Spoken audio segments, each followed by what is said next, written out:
Social media ప్లాట్ఫామ్లో ఒక news viral అవుతుంది. ఇవాళ మన ప్రధానమంత్రి మోదీ గారు ఒక బహిరంగ సభ పెట్టుకున్నారు. అదే బహిరంగ సభలో రాజా సింగ్ జాయిన్ కావచ్చు బీజేపీలో మళ్ళొక్కసారని నా పేరు పైన ఒక ఫేక్ అకౌంట్ తయారు చేసి పేజ్ తయారు చేసి సోషల్ మీడియాలో ఆ పోస్ట్ మరీ పోస్ట్ అవుతుంది. మళ్ళీ అదే ఫేస్బుక్ అకౌంట్లో నిన్న జరిగిన బండి సంజయ్ గారు అబ్బాయి గురించి కూడా ఒక పోస్ట్ కూడా ఆయన వేసిండు.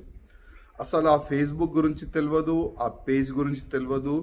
గతంలో కూడా అదే పేజ్లో నా పేరు పైన పైసలు ఆయన డిమాండ్ చేస్తే గతంలో కూడా మేము కంప్లైంట్ ఇచ్చినాము, కానీ నో యాక్షన్. ఇవాళ కూడా ఒక కంప్లైంట్ మేము సైబర్ క్రైమ్కి ఫార్వర్డ్ చేస్తున్నాము. ఇప్పుడే ఏసీపీ గారు కూడా మేము మాట్లాడినాము. ఇప్పుడు కూడా యాక్షన్ అవుతుందో లేదో తెలియదు. ఇప్పుడు బీజేపీ గురించి మనం మాట్లాడదాం.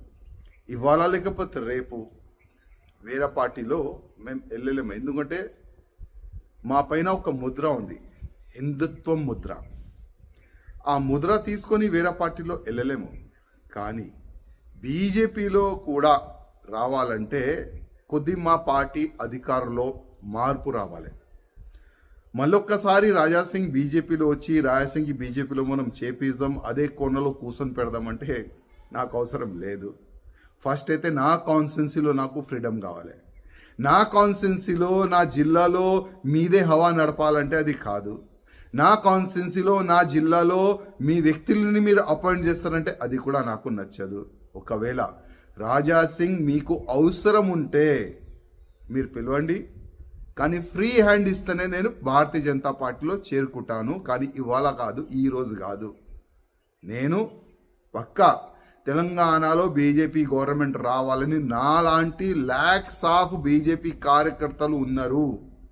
కానీ అది ఎప్పుడు అవుతుంది? అది మీ ఈగోయిజంని పక్కా పెడితే, ప్రతి ఒక్క ఎమ్మెల్యేకి ప్రతి ఒక్క ఎంపీకి ఫ్రీ హ్యాండ్ ఇస్తే, మన పార్టీలో ఉన్న సీనియర్ నాయకులకి మర్యాద ఇస్తే, బీజేపీ కార్యకర్తలకి మర్యాద ఇస్తేనే తెలంగాణలో భారతీయ జనతా పార్టీ గవర్నమెంట్ వస్తుంది.